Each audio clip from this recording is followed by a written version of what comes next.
see it in your head. She talks to you? 4 people died on the same night? I see them.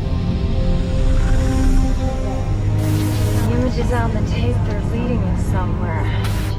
She show you the horses? You saw it. Show me. The Ring. Okay. All right. So this movie is a remake off of the 1998 Japanese film. It was called Ringu. And it's creepy. So I heard about this movie. I believe I saw the poster of it.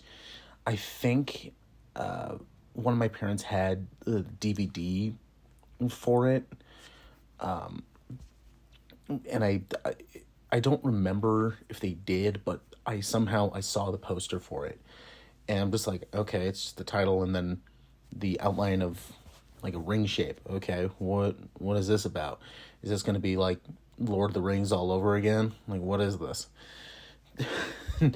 Until I saw some clips of it and I went, oh, this has nothing to do with Lord of the Rings. In fact, this has nothing to do with the genre at all. Okay. So, The Ring. This film is about a mother who gets a hold of this VHS tape, which back in 2002 is adorable, by the way. Who gets a hold of this VHS tape that is supposedly cursed, but it's kind of like this urban legend. So it's kind of like a, unless you've seen it yourself, you don't really believe that it's true. So she watches it and then gets basically watching like an art film, like an art house film, and then gets a phone call, and on the other line, it's a little girl that says 7 days, and that means that you have 7 days to live. So in 7 days, she has to find out how to stop this curse and save her life, but also her son, who was an idiot and decided to watch it the next day. God, kids. Okay, so this movie is done by Gore Verbinski, who worked on like the Pirates of the Caribbean series. He did Rango, and was supposed to do the BioShock movie until he told the studio that it would be a $100 million R-rated film, and then that shut the conversation down. And that really irritates me because I look at the games and I go, yes, this needs to be rated R. And yeah, it would kind of be that much money. But unfortunately, he pitched it at a time when studios didn't think that, $100 million R-rated films weren't going to make much money. Or especially like horror-esque films. Now, if you look at today, it's like, yeah, they still make money. So I don't understand studios' logic sometimes, or most of the time. But this movie came out. It came out in 2002, and this one, I believe, was one of the first PG-13 horror films. And it was a good competitor. It was a good excuse for Hollywood and filmmakers, and it showed them, like, you see, not every horror movie needs to be like rated R. Not everything needs to have like gore. And this movie actually, if memory serves me right, there is no gore in this movie. I mean, if you take a look at movies like, like the original Halloween, it was 1978, it says rated R. It's honestly, it's PG-13 by today's standards. There's some like kind of the nudity is a little bit implied, and you don't really see anything, but there's no gore, there's no blood, and another example I'll throw out there is Army of Darkness.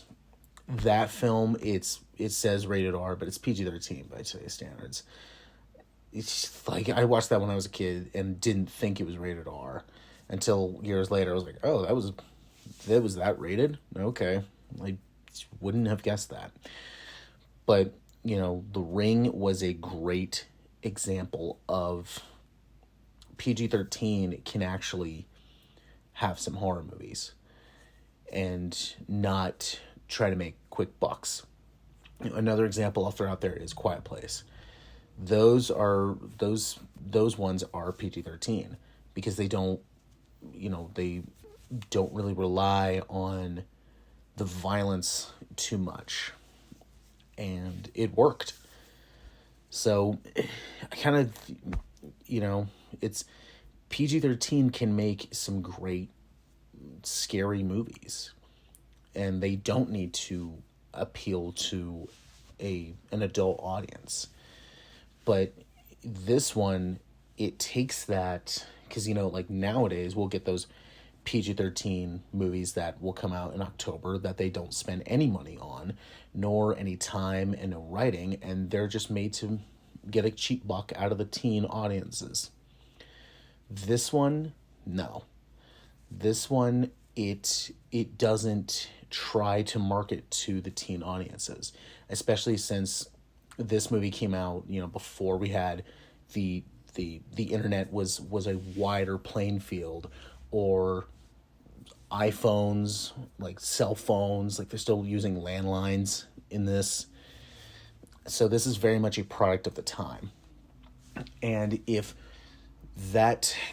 when you're watching the film and you go like, why is everyone like not calling, the police on their cell phone, or there's no internet?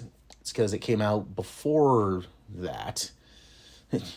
So, like I said, if you look at the VHS tape, you're just like, oh, that's adorable. But, it was a product of the time. So if you can ground yourself in that time, this is a really, really good movie. I mean, it still is. Even looking, it did so well when it came out, and then nowadays you can kind of go like, yeah, that was back then, but you can still watch it and go like, yeah, that actually still works. It wasn't until they did after this was Ring 2, which we don't talk about, and then after that it was Rings, when they tried to use the internet and it failed miserably. And I was like, yeah, this was just a cheap cash grab. Like, great job, guys. And this is easily a movie that didn't need to have sequels. They didn't. And yet Hollywood was just like, nope, we're going to do it anyway. And that really sucks. I mean, even what sucks is that the director of The Ring 2 is actually the director of the original Japanese film. And it's like, wow. And it's somehow worse. Like, what happened? So this one, it's there's a lot of buildup. It's a lot of atmosphere. And when you watch they show like snippets of the tape, you're kind of just going like, all right, this is kind of weird, and like, okay, like this, so it's definitely unnerving. It's an unnerving film, and at times it does not pull punches.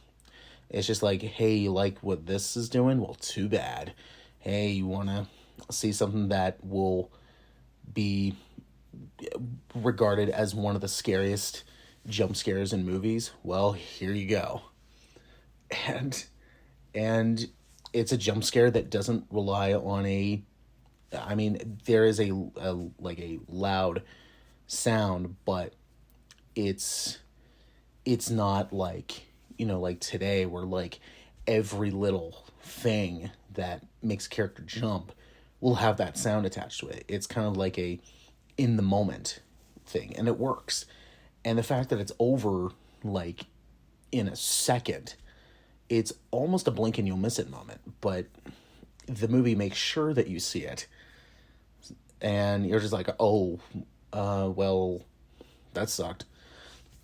So there's a lot in this movie that I really like. And I think Gore Verbinski did a good job at making this film. Especially, I believe this was before he did Pirates of the Caribbean. I believe it was before. So maybe Disney saw this film and went like, hey, you know what, atmospheric, can you do all that atmospheric stuff that he's kind of known for doing, but, not make it scary or teal blue. So, yeah, this is a really, really good movie. I personally give it a great. I don't love it, but I do think it's very atmospheric. And if you're not a fan of atmospheric type of horror films, you're not gonna like this film. And yeah, so oh well. But this is still a very, very, very good film. And yeah, just don't. If you decide to prank call, if someone decides to prank call me and tell me 7 days, I will track that person. I will recall that number and go like, hey, really? And, won't be a happy camper. You see the ring. You see the ring. You see the ring.